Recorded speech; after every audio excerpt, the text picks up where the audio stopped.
Om Swastiastu. Assalamualaikum warahmatullahi wabarakatuh. Shalom, namo buddhaya, salam kebajikan, salam sejahtera buat kita semua, dan salam harmoni.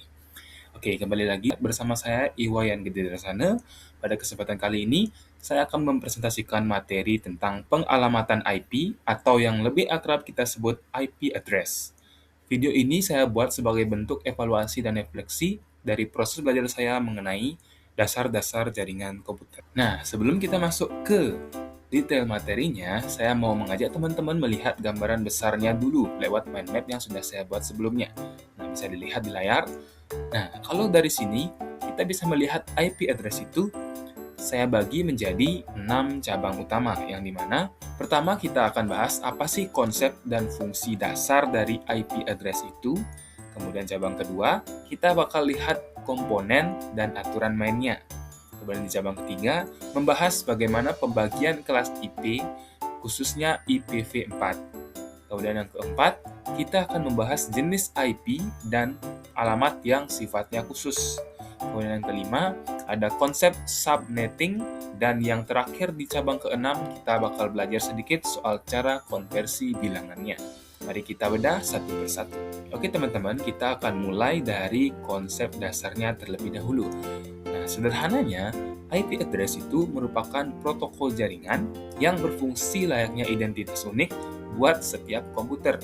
Nah, biar gampang, bayangin aja IP address ini kayak alamat rumah kita. Nah, kalau kita mau ngirim paket, kurirnya pasti butuh alamat yang jelas kan? Komputer juga gitu, biar mereka bisa saling ngirim data dengan akurat, mereka butuh alamat IP ini gitu. Kemudian lanjut, bentuk asli alamat IP ini sebenarnya berupa 32 bit bilangan biner atau deretan angka 0 dan 1 yang dibagi menjadi 4 kelompok. Tapi, karena manusia bakal pusing kalau baca angka biner terus, makanya dikonversi jadi bilangan desimal.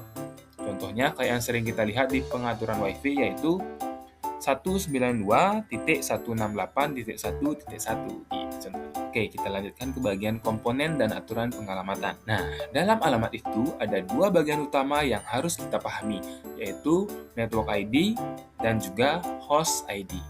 Yang dimana network ID itu ibarat nama jalan atau nama perumahannya, sedangkan host ID itu merupakan nomor rumah spesifiknya gitu. Kemudian, ada aturan baku yang nggak boleh dilanggar di sini. Misalnya, host ID itu sifatnya harus benar-benar unik dan nggak boleh ada yang kembar di satu jaringan, biar datanya nggak salah sasaran. Terus, kita juga dilarang pakai angka 127 di network ID karena itu khusus dipakai buat tes jaringan sendiri atau loopback. Nah, angka 255 juga dilarang dipakai penuh karena itu dipakai buat mengirim pesan massal atau broadcast. Serta angka 0 dilarang dipakai di host ID karena itu penanda alamat jaringannya. Oke, kita lanjut ke bagian pembagian kelas IP atau IPv4. Nah, karena ukuran jaringan itu beda-beda, makanya IP address itu dibagi jadi beberapa kelas. Ada kelas A yang ukurannya raksasa banget, karena bisa nampung sekitar 16 juta host, yang angka depannya itu dari 1 sampai 126.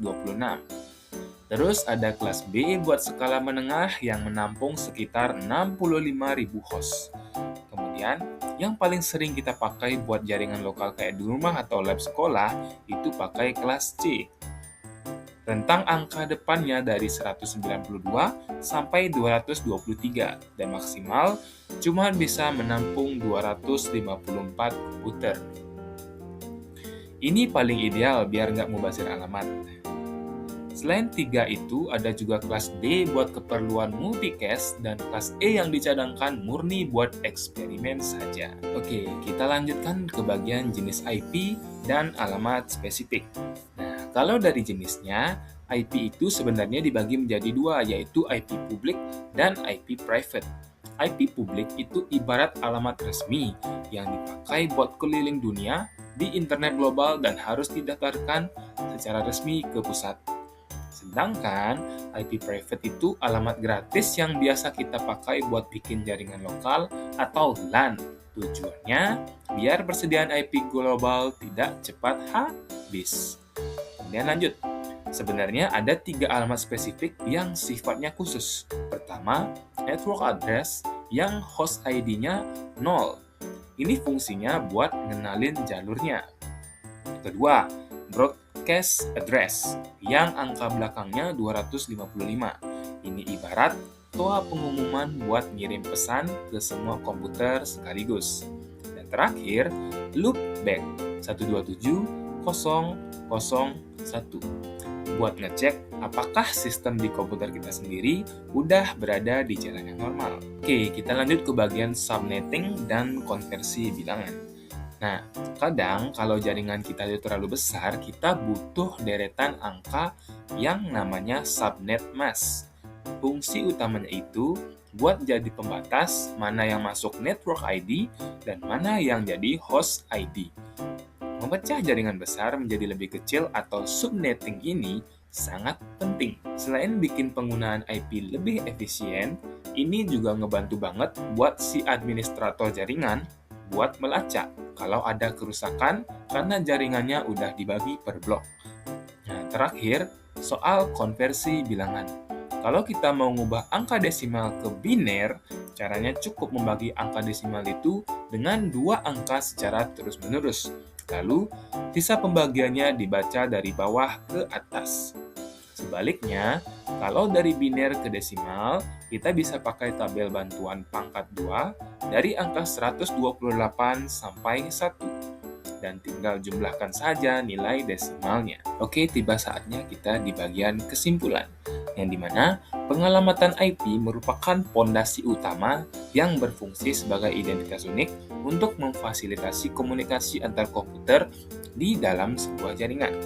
Materi ini juga memberikan pemahaman bahwa membangun infrastruktur jaringan yang baik bukan sekadar tentang menyambung kabel secara fisik. Lebih dari itu, sangat dibutuhkan perancangan logika yang matang, seperti penentuan kelas IP yang sesuai, dan penerapan teknik subnetting agar jaringan yang dihasilkan menjadi efisien dan mempermudah administrator dalam mengelola sistem serta melacak kerusakan nantinya. Sebagai refleksi pribadi buat saya belajar jaringan, ini bukan cuma soal ngafalin angka, ini melatih kemampuan nalar dan pemecahan masalah.